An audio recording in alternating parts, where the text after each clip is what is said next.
বিনামূল্যে তোমাকে অনেকেই অনেক কিছু দিবে, কিন্তু শিক্ষা নয়।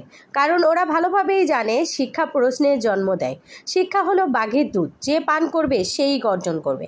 আসসালামু আলাইকুম, জেনিন বাংলাদেশি ব্লগার থেকে আমি জেনিন চলে এলাম নতুন একটা দিনে নতুন একটা ব্লগ ভিডিও নিয়ে।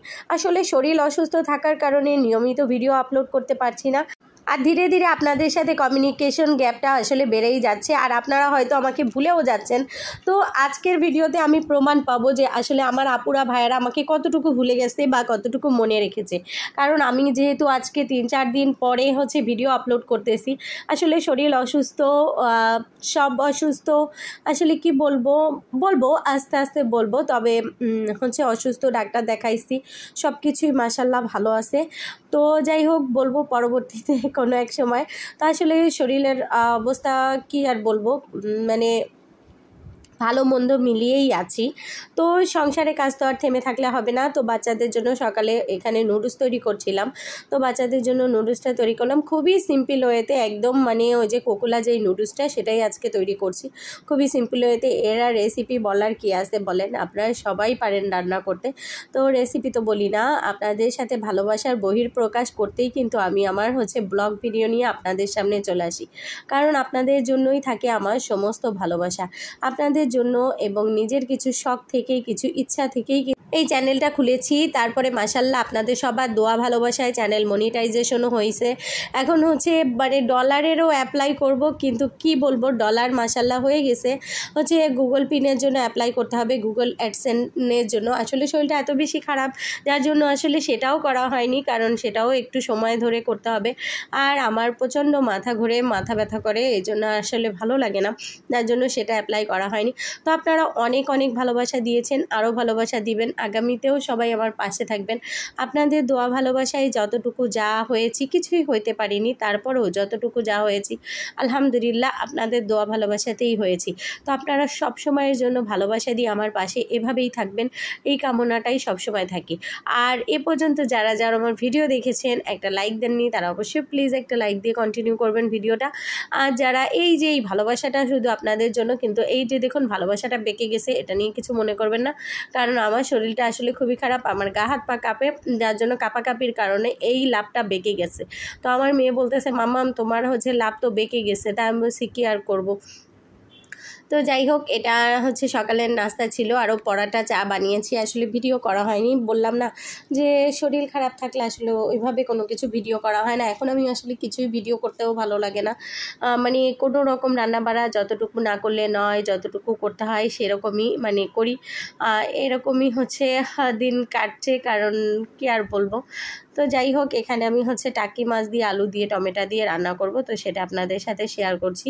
তো প্রথমেই আমি এখানে পেঁয়াজটা ভেজে নিলাম, তার ভেতরে একটু রসুন বাটা, আদা বাটা, ধনে বাটা, জিরে বাটা দিয়ে সেটাকে সুন্দরভাবে কষিয়ে নিয়ে তার ভেতরে একটু হলুদের গুঁড়া আর ঝালের গুঁড়া, লবণ। যেহেতু আমার মুখে কোনো রকম রুচি নাই, কিছুই খেতে ভালো লাগে না, তো ভাবলাম আজকে একটু ঝাল ঝাল টকটক করে যদি রান্না করি তাহলে হয়তো বা ভালো লাগতে পারে টাকি মাছ। আর আপনাদের ভাইয়া টাকি মাছ নিয়ে আসছে, বলতেছে এগুলো সদ্য জিনিস, এগুলা খাও, এগুলাতে রক্ত হবে, তাজা টাকি মাছ মানে জ্যান্ত অবস্থায় নিয়ে আসছে। তো আসলে সেটাই রান্না করতেছি। তো আরও অনেক কিছু করেছিলাম টুকটাক, আরও কিছু রয়েছে ফ্রিজে, ভালো লাগে না শরীরের ভেতরে এত কিছু করতেও ইচ্ছা করে না। তো যতটুকু করেছি ততটুকুই আপনাদের সাথে শেয়ার করতেছি। খুব বেশি কিছু ভিডিও করা হয়নি, শেয়ারও করা হয়নি। তো মশলা কষাচ্ছি, মশলা কষানোর এক পর্যায়ে এখানে আমি কাঁচা পাকা টমেটো দিয়েছি। আমি কিন্তু ইচ্ছাকৃতই কাঁচা পাকা টমেটো দিয়েছি, কারণ আমার কেন জানি মনে হচ্ছিল কাঁচা পাকা টমেটো দিলেই ভালো হবে। তো এই যে দেখুন টাকি মাছগুলো একটু ছোট আকৃতির, যার জন্যই এটাকে এভাবে রান্না করতেছি। তো ছোট আকৃতির কিছু টাকি মাছ নিয়ে সুন্দরভাবে ধুয়ে কেটে নিয়েছি, আর এই যে আলুটাকেও আমি সুন্দরভাবে ধুয়ে নিয়েছি। তো এর ভেতরে এখন আমি একে একে টাকি মাছগুলো দিয়ে দিব, দিয়ে আমি সুন্দরভাবে এই টাকি মাছটা মশলার সাথে কষিয়ে নেব। যেহেতু আমি টাকি মাছটা কিন্তু ভেজে নিচ্ছি না, কারণ টাকি মাছগুলো একটু ছোট সাইজের, সেটা তো আপনারা দেখতেই পাচ্ছেন। আর ছোট টাকি মাছ, আর টাকি মাছ, তারপর শোল মাছ, এগুলো আসলে ভেজে খেলে আসলে এর পুষ্টি গুণাগুণ তেমন থাকে না।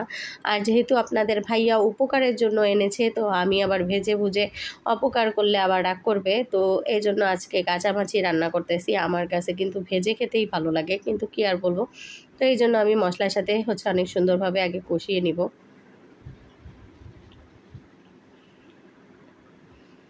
দেখুন আমি মশলা, টমেটো এবং হচ্ছে টাকি মাছ সুন্দরভাবে কষিয়ে নিয়ে তার ভেতরে এই যে আলুগুলো দিয়ে দিব। দিয়ে আমি এটাকেও এর সাথে সুন্দরভাবে কষিয়ে নেব। তবে এক্ষেত্রে একটু আস্তে হাতে করতে হবে, যেহেতু টাকি মাছগুলো হচ্ছে ভেজে নেওয়া না, তো ভেঙে যাওয়ার প্রবণতাটা বেশি থাকে। এই জন্য কোনো রকম একটু নাড়াচাড়া দিচ্ছি। পরবর্তীতে অবশ্য ঝাঁকিয়ে ঝাঁকিয়েই হচ্ছে এটা রান্না করব, না হলে মাছগুলো ভেঙে যাবে। আর এভাবে আলু টমেটো দিয়ে হচ্ছে টাকি মাছ, ছোটো টাকি মাছগুলো রান্না করলে আসলে বেশ ভালো লাগে।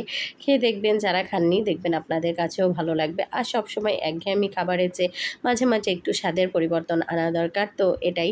আর আপনাদের ভাইয়া কিন্তু এরকম টাইপের খাবার খুব পছন্দ করে, তার জন্য এবং হচ্ছে আমিও যেহেতু এখন আমার মুখের মধ্যে কোনো কিছুই ভালো লাগে না, কোনটা ভাল লাগে কোনটা ভাল লাগে না আমি নিজেই জানি না।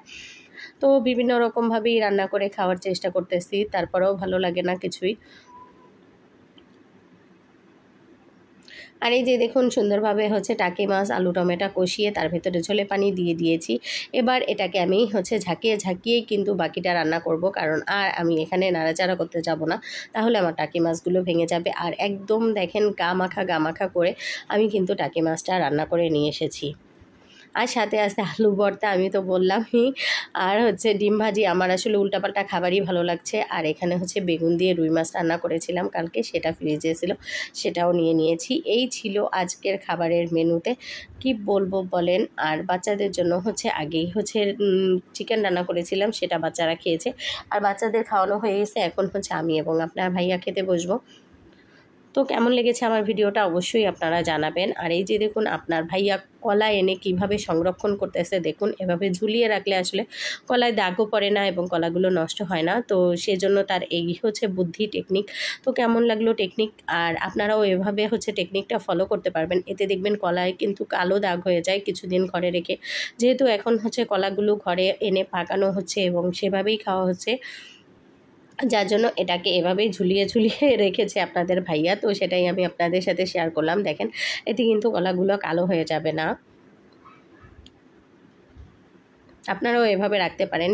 টিপসটা কিন্তু মাশাআল্লাহ অনেক ভালো, একটুও কলা নষ্ট হয় না। আর এমনি আমরা ঝুড়িতে বা ইসে রাখলে, ফলের ঝুড়িতে রাখলে হয় কি, এটা দাগ পড়ে এবং কালো হয়ে যায় এবং তলেরগুলো হচ্ছে নরম হয়ে যায়। তো নরম হয়ে গেলে আমাদের বাসায় আবার কলা চলে না, যার জন্য আমরা এভাবে ঝুলিয়ে রাখছে। তো আসলে রাখার জায়গার অভাব, যার জন্য সে আলমারি মানে আমার হচ্ছে শোকেজের সাথেই সে কিন্তু ঝুলিয়ে রেখেছে, কি আর বলবো। আর এই যে সাথে বেদানা, পেয়ারা, লেবু, আম এগুলো সব নিয়ে এসেছে, তো সেগুলো আমি একটা একটা করে হচ্ছে ঝুড়িতে রাখছিলাম।